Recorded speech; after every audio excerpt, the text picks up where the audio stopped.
love the energy. I love the fight. This is Trailblazer Football and the Paul Peterson Coaches Show. Love what we're doing. And hi there once again, everybody. Welcome to the Paul Peterson Coaches Show. Utah Tech football, Rod Zundel, along with the head football coach for Utah Tech, Paul Peterson. Coach, we headed to the deep in the heart of Texas on Saturday to take Abilene Christian, and the Wildcats got the win 24-7. Did a lot of good things, but it seemed like everything you tried, you were just right on the doorstep, but kind of treading in mud a little bit. Yeah, you know what? They had 3 drives of 15 plays when they scored their touchdown. So we got to get off the field. They converted some third downs. They did a really good job, 8 of 13, I think, on third downs, and then we weren't very efficient on third down, and so we got off the field, and our opportunities. Had a couple fourth downs that we got stuff that we didn't look very good at, didn't execute at a high level. And it just came down to a handful of plays. They wanted to control the ball on the clock. And, that third quarter, I wanted to take the win. I look back on it now, win in the third quarter. For the fourth quarter, I should have taken it in the third. Yeah. Get a little momentum. They kept pinning us back, and that wind was blowing. But, gosh, it was our guys continue to keep fighting. I wish we had a couple more plays. Yeah. 15 to 18 mile an hour winds, gusting up, I would assume, well over 30. And you could tell on the punts and some of the balls that were thrown deep, they just stopped in midair. Yeah, they got knocked down pretty good. You know, any time you're kicking south, I guess it was, that ball was shooting to the left. It was tough. All right, so you're getting ready for a team that's pretty darn good. Yeah, good Austin Peay University. The Governors, they're all alone in first place. Yeah, they're a good team in the conference. Yep, had a really good one last weekend, and number 1 offense in the conference, and they're winning. There's some close games with some of the teams that we played too. So I think we match up well with them. We just got to execute at a high level. Yeah, we'll talk more about that game coming up. That's a noon kickoff Utah time. 11 a.m. Is the kickoff show on Trailblazer Sports Vision and the Fan Sports Radio Network. All right, so going into Saturday, a couple of milestones could be reached. Kobe Tracy needed 105 yards passing to become Utah Tech's all-time leader in passing yards, and then Ricky Johnson needed 9 receptions to become Utah Tech's all-time leader in receptions. And if we go to the highlights, you went to Ricky early and often. This is the second drive. Yeah, no, just a quick little bench route for him. Nice catch there. Kobe's on time. I'm gonna take what they give us. He's really good at these inside middle screens. He's shifty. He had a bigger one a little bit later on in the game too. Yeah, it's 0-0, and you were controlling things here, running and passing at will. Yeah, we had a good mix of things. What's going on? Like we said, we stumbled early. Good contested catch by Ricky there. He's really good at that too. A little RPO. Nigel showed some speed that you waited. Yeah. Nigel getting to the edge there and using his jets. We're excited about him. We got that 3-headed monster at the running back. So it's a quick little screen here. They didn't adjust to our empty, but nice little 10-yard gain there. First couple of drives, he had 4 receptions. He was halfway to history, but the drive stalled. You had 4th and 1, and this happened. Yeah, you know what? We tried to get up there and run a little inside zone, and they had too many hats in the box, and we didn't adjust to some of their movement up front. And so we got stuffed. That hurts. We need points. Yep. Now you're down 7-0, and Kobe, he hasn't scrambled like this, and he sacrificed right there. Well, you fumbled. Yeah, you can see why. We don't want him doing that. That ball popped out. Good job by Keith being alert there. We want him to take care of the ball, but good job getting the first down. You didn't have over 100 yards rushing first time in a month, but Chris Street, this was pretty. Yeah, we need to be more patient with the run, I think, and maybe get a little bit more involved in the RPOs and have us take what they're giving us.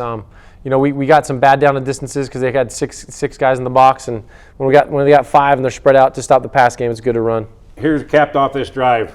Great execution here. Yeah, really good. This is just one of our RPOs right there. Good job. They got nosy in the run, and easy touchdown for Ricky there. Good ball. Good execution. So that tied it up at 7. Things looking pretty good. Yeah. Then you fell behind 14-7. Final 3 minutes of the half. Another good drive like you guys love to do at the end of halves. Yeah, we do this 2-minute drill every week. We've been focused a little bit on the red zone here lately, but here's the other one of Ricky with that inside screen getting out and going. Yeah. He's awesome at it. But I think we stall out here a little bit later too, or miss a field goal.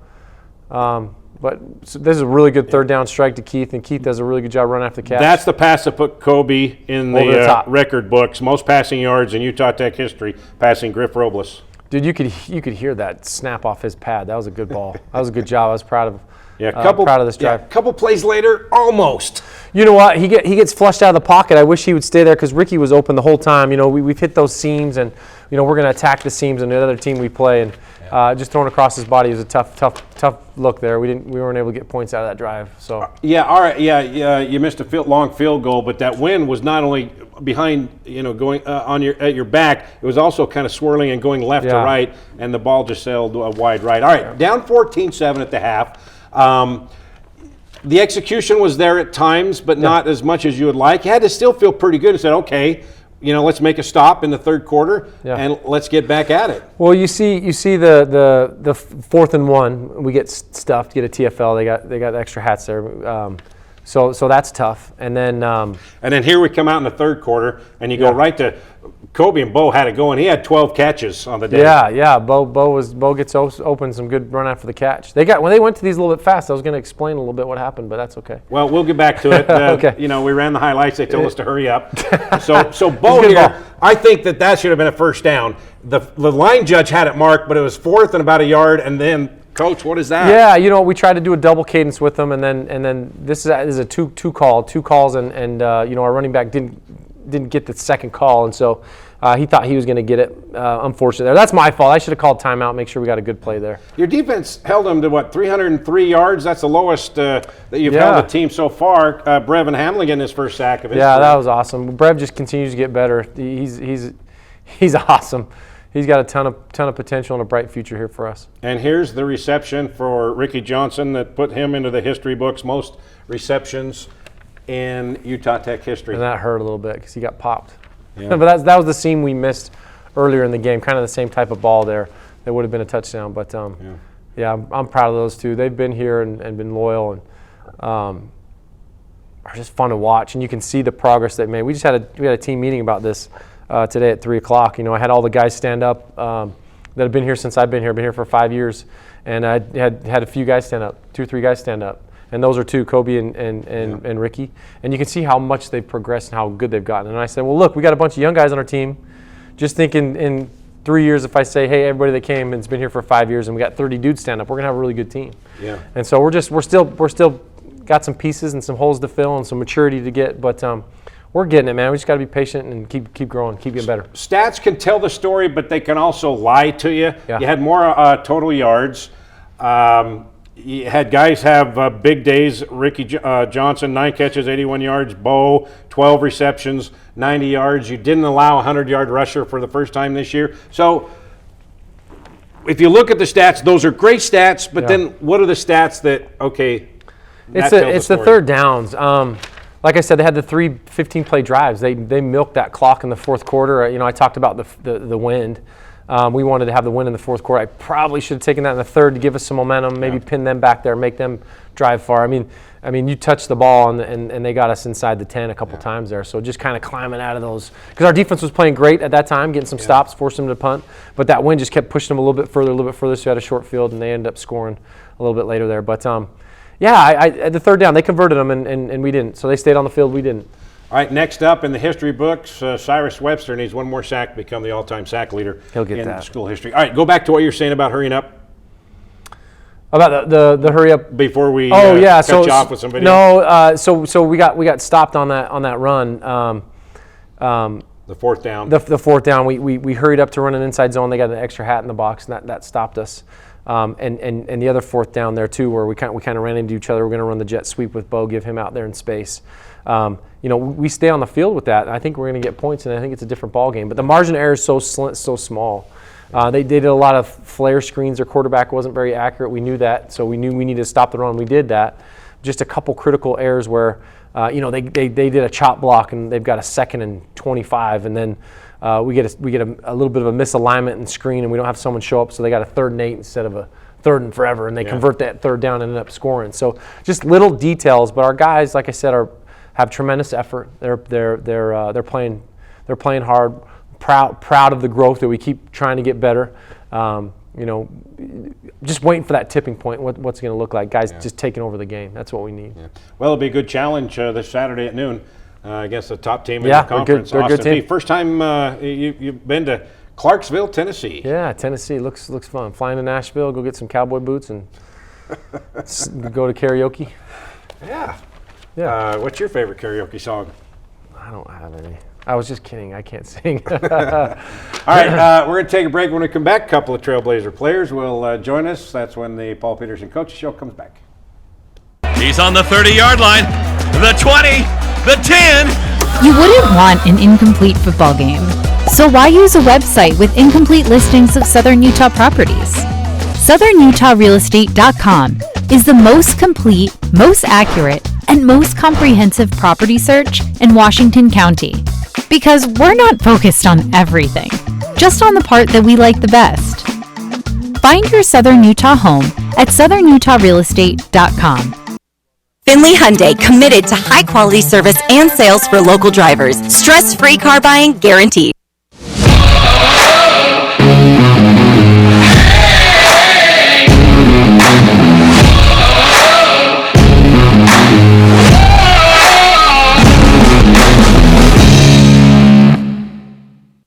Got a project at work or around the house? Well, think Bucks Ace Hardware. Think Bucks for all the top brands like DeWalt, Milwaukee, and Stihl. Plus, Bucks has the best sporting goods department. You've got to see their gun department. It's stocked with a great selection of guns and ammo and accessories. 2 locations at the Dino Crossing in St. George or State Street in Hurricane.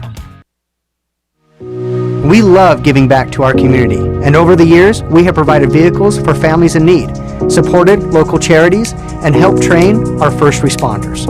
Dealer Collision, your place for collision repair.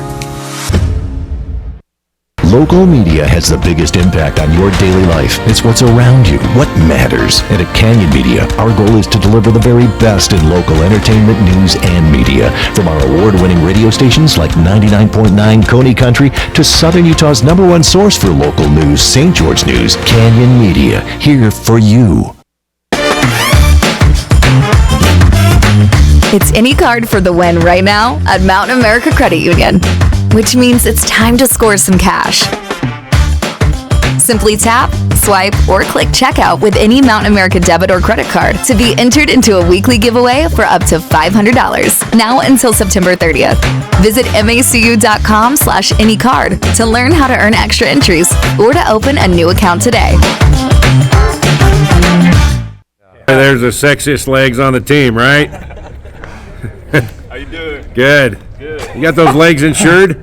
Yep. All right, that was in Bozeman, Montana. That's not creepy at all. That's not. Some old Connor guy. Brooksby, the kicker for the Trailblazers, along with punter Andy Day walking in. I couldn't resist. You know, kickers, you're kind of a rare breed. Yeah. You know, so, you know, they kind of enjoy that. They do all sorts Yeah. of weird games during That's Connor Brooksby on the far over there. He's the kicker for the Trailblazers. He's Utah Tech's all-time leading scorer. And then Dondi Fuller, the leading tackler for Utah Tech. Gentlemen, thanks for joining us. Yes, sir. So, Yes, sir. You know, and, you know, we're not going to, you know, diss the linebackers, too. You know, you guys got some pretty nice legs, too. So, you know, I don't want you to feel left out. Okay, enough of that. Let's move on. All right, guys, you guys getting ready to head to the top team in the conference. Donnie, just talk about that, because they got a quarterback that can sling it all over, and they got a running back 100-yard per game. Yeah, okay. Well, they I look at them like they just like us. They put their shoulder pads on just like us. They pants, they cleats and helmet just like us. So I feel like the number in front of the name really don't mean nothing. Everybody's beatable. So I feel like we will go down there and we'll give them a game, and we'll execute and do what we're supposed to do to come out with a dub. Yeah. Windy, 15 to 18 mile per hour winds for a kicker, gusting around 30 miles an hour and is swirling. You kind of got to judge on long field goals, especially, right? That if it's blowing a little bit from left to right, you got to aim outside, correct? Yeah, depending on where the wind's going, you really have to adjust, especially when you get longer field goals.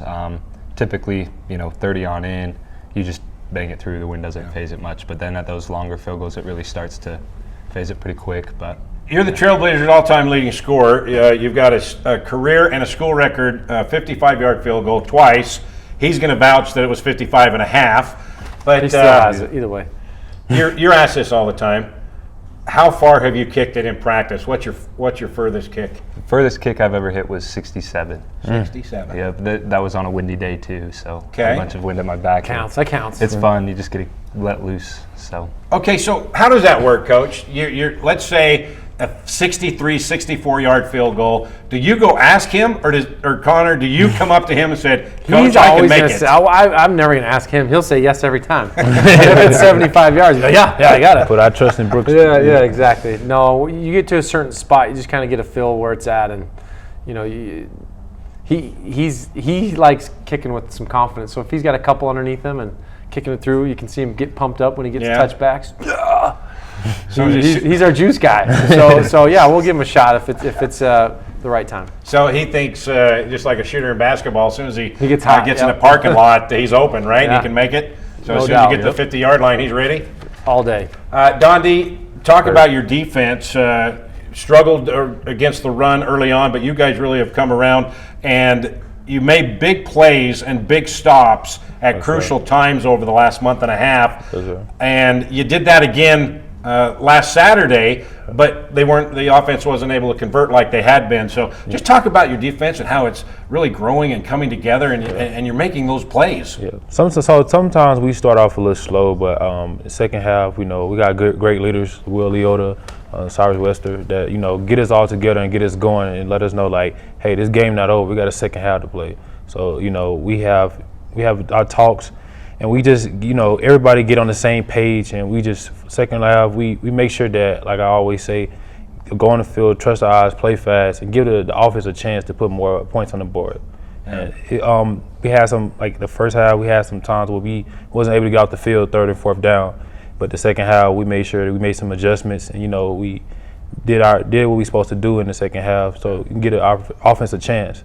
And sometimes the offense, they have there's probably times that they're not able to get it in or get a score, and we have to fall back on Brooksby. But at the end of the day, we still go out there, hey, y'all get it next time, and we got you guys back.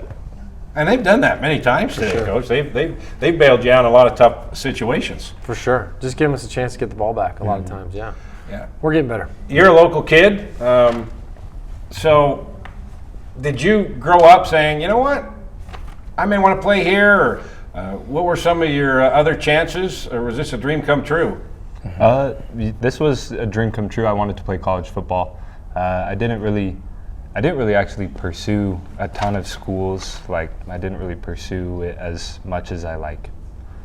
Looking back, I was like, oh, I really did not do much for recruiting. To come here, I sent Coach Foss an email and met with him, and I was here on the team. And so staying at home is a dream come true for me, because I like being close to my family, and I love St. George, and it's home. Yeah, I mean, you come and visit here, and it's a phenomenal place. You never want to leave. Love the university and coaches and everything. And so, growing up, I always, watched the games and stuff. So, it felt right when the time came. So, yeah. Two special team guy starters from high schools here in St. George. So, and I get you mixed up. I asked you before, but I've already forgot. Andy Day is from Snow Canyon, and you're from Pineview. I mean, that's pretty good talent here in this area. Take them. Yeah, we'll take them. And your transfer. So, tell us a little bit about your decision to come here and play. So I got my degree at University of Arkansas Monticello, and I got in the transfer portal, and I was like, hey, I need to find somewhere to play my last year. And I was it didn't matter where. I just knew that wherever I went, I was gonna give my 100%, and I was gonna make sure that I go out with a bang. So I talked to one of my teammates, and we was former teammates at UNLV, Don Brown, and we talked, and I asked him, hey, if you guys need a linebacker with some experience that that can play, and he went to the coaches, Coach Misi and Coach Hunter, and from there they took over the recruitment, and I came on visit. I met this guy, Coach Pete, and I just felt like I told Coach Pete, it's a different type of atmosphere here, and I want to be a part of it. Yeah. So before I left, I brought my little brother here also, which was an experience for him, and it was an eye opener for him also. And I just told him, I said, I'm going to commit before I leave here. And when I went inside the office with Coach Pete, we talked, and everything is history. Everything else is history. It's go time. Then you make tackles. Yeah, now, because you spent some time at UNLV, did you ever head this way and enjoy some of the great sights here while you were in Vegas? I never been here. when I came here, I'm like, well, I didn't know this town, like this city exists, and I'm like, it's It's a like city. I always tell people, like even people that I meet, for us like in stores and stuff like that, like they tell me like what was here before like this got built or all the the real estate and stuff like that, and I was like, it reminded me of like a calm Vegas, because it's small and it's like city kind of living, but it's a little bit like chiller than Vegas. Yeah, but like Tell me where you grew up originally. Where you I from originally grew up in East St. Louis, Illinois, and so the Midwest, and high school from all the way, born and raised there. And I want to say my freshman year of college, I actually played you guys. I was at New Mexico Highlands University, and so it was the RMAC. So I did 1 year there, and I decided to transfer out and did 3 years at UNLV. And yeah. And so, tell us a little bit about your upbringing. You say you're in the Midwest. Tell us about your family. So my family is most like in the South. They live in the South. They reside in the South, like Texas, Louisiana, stuff like that. So where I stay is like Southern Illinois. I think Erin, one of our trainers, she went to school at Missouri State. So is she familiar like where I'm actually from?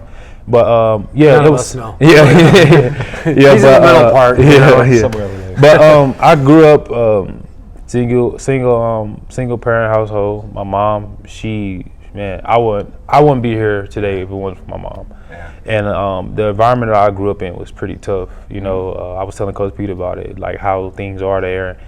More if like you gotta look over your shoulder. In St. George, you don't gotta look over your shoulder. Here, it's like it's different, but it's like it's bad everywhere and it's good everywhere. So like I appreciate the fact that my mom, like even though like we had like some obstacles to go through, that she let me grow up and actually learn from my mistakes and stuff like that, and learn how to like overcome adversity. And that's how it was where I came from. It's pretty tough. I haven't been back since. Like I really enjoy and love the Midwest. I mean, not the Midwest, but the West Coast. Like out here, Utah, Las Nevada. So what's your degree in?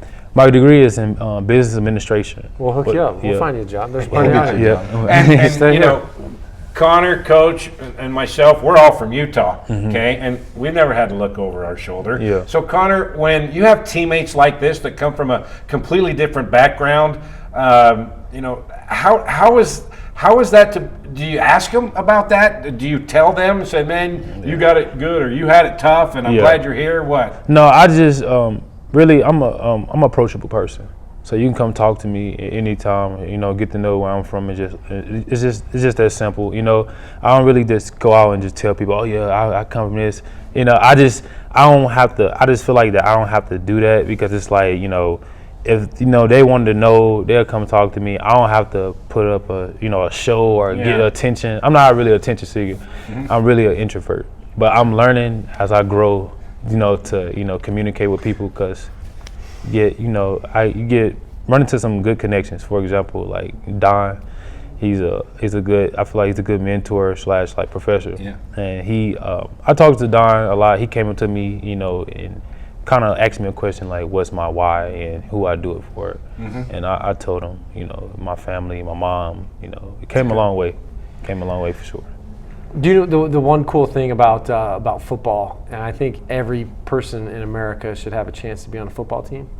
You're no matter where you come from, you're forced to have to work hard together, sweat and bleed and fight with one another, and none of that stuff matters. You just love everybody. Yeah. And you can see these true principles and characteristics pop up from all different walks of life. And you appreciate it because you see what that person's made of. And that's pretty fun. That's cool to see, especially as a coach. And our mom's the best. Mom's are the best. I wouldn't be here with my mom without my mom. Okay, Connor, give us a little bit of background about you and your family. I was born up in Logan, Utah, up in Cache Valley. I lived up there until middle of my 6th grade year. My dad got a job down here, and so we moved down here. There were 6 kids in our family, so we're a pretty big family. I grew up, like I said, up in Cache Valley, up in the cold. We had a farm up there, so I grew up moving sprinkler pipe and spending my summers on the farm, doing all that stuff, and then came down here and kind of lived in more of the city, and then started playing sports, and Yeah. had a pretty good childhood. Great parents, and love life down here. So.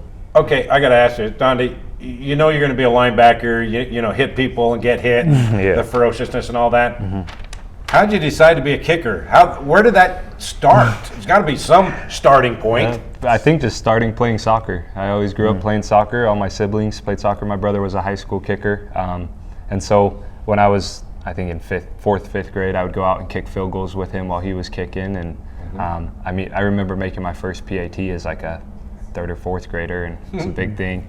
And so just kept going, and he kept pushing me with it. He would take me out kicking as a seventh grader, hitting 40-yard field goals. So just kept me going, and fell in love with it, and then started playing in high school and never looked back. He officiates my boys' soccer. And yeah? I yell at him too. And they knock it out. He does a good job. Okay, so guess what time it is of the show? Oh, it's my favorite. It's the favorite time of the half hour. Dondi, let's see if you recognize this person from just a few years ago. Drum roll, please. Yeah. Look at that bib. What's that bib say? It says spit. Spit happens. I like the hair. Spit happens. Yeah. Oh, I like it. Yeah, my mom was getting them pictures together for me and sent them to me. I don't have baby pictures of myself. Yeah. So there she you said go. Now you got them. Yeah. She said my uncle stole all her pictures. So there's a screenshot right there. Yeah. Just save that on your phone. Look at smile. That's awesome. Yeah. Connor, your turn. I bet. Yeah, I bet. Yeah. That's when you made your first PAT, right there. Basically. That's your typical Logan, Utah school picture right there. Yeah. Cowboy. You're a farm boy? I like it. He says moving sprinklers, dude. Grew up spending my summers. Did you have to move hand line? Yep, hand line. Isn't that the worst thing in the wet hay? Yep. I hated the mice that would run through the lines. That was the worst. So through the lines? Yeah. Did you always lift with your legs? Is that how you got such strong legs? Yeah, I just stop with the weird leg stuff. It's a kicker. It's a kicker. It's the most prized possession. I think I lifted with my legs. I was pretty young. Like I said, I have 6 siblings, and so all of us, we'd all spread out throughout the lines, and we would all take a few through a few posts. Yeah. Just wrap it and pick it up and waddle with it. So that's awesome. Yep. Growing up in the Midwest, could you even imagine traipsing through a field of hay with a sprinkler? What he's doing? It was different. It was more city-like. So. It's great. It's great to have all the cultures and have all the people, different places where they grew up to come together. And you know what? Doesn't matter, does it? Nah, it's all brothers. They don't at the end of the day. It's all good stuff. All right, let's quickly take a look at Austin Peay's some of their highlights. They got a quarterback that can fling it all across the field. He's good. He'll sit back there. Yeah, he'll sit back there in the pocket, and they got big splits with their receivers, and their running back's really good. I'm sure we'll see a highlight of him. They take shots. They had a really close one against Southern Utah a few weeks ago, and got down 35-14. Were able to come back, but. They're going to overtime against Eastern Kentucky, the team that at Eastern Kentucky's spot, and went into overtime, and they kicked a field goal, and then I think in the first or second play, Austin Peay scored a touchdown. So they got some athletes. All right, kickoff Saturday at noon in Clarksville, Tennessee, and the pregame show on Trailblazer Sports Vision and the Fan Sports Radio Network at 11 a.m. You can download the app for the Fan Sports Radio Network. By the way, have you ever heard of the group The Monkees? No, we're not. Okay. You're so old. Trained in Clarksville. Google it. Okay. He's fun facts wherever we go. He's fun facts. That's where you're going, to Clarksville, Tennessee. Last week it was somebody from the Cowboys from 1952. Who was it? Opie? It wasn't Opie. It was someone else. Goober was at North Alabama. Okay. No one's ever heard of that. And Ronnie Dunn from Brooks and Dunn. You've heard of that group, right? I've heard of that. I like some country, but he went to Abilene Christian. And in the late 70s, and he was and he started playing the band at night, and the Christian University said, quit playing the band or quit the university. He quit the band and went to Tulsa, and the rest is music history. Yeah. And Jessica Simpson was born in Abilene, Texas. Wait, what else you got for Clarksville? Clarksville? I haven't got there yet. I'll figure it out. I'll figure it out. Yeah, get some fun facts for Saturday. Hour from Nashville. So, okay. All right, that'll do it. Are you guys ready to go? Born ready. Do you have anything else to say? Go Trailblazers. We're good. Go Tune in. Trailblazers. Get your popcorn ready. Connor Brooksby, Donde Fuller, Coach Peterson. I'm Rod. Just a reminder that Wednesday night, the Trailblazer basketball team, John Judkins, they open up at Santa Clara, tipping off at 8 o'clock. Freaking dunk on, dude. Go dunk on. There you go. We will see you on Saturday, 11 a.m. pregame, noon kickoff in what the Clarksville, Tennessee, what the Monkeys made famous. There you go. See ya.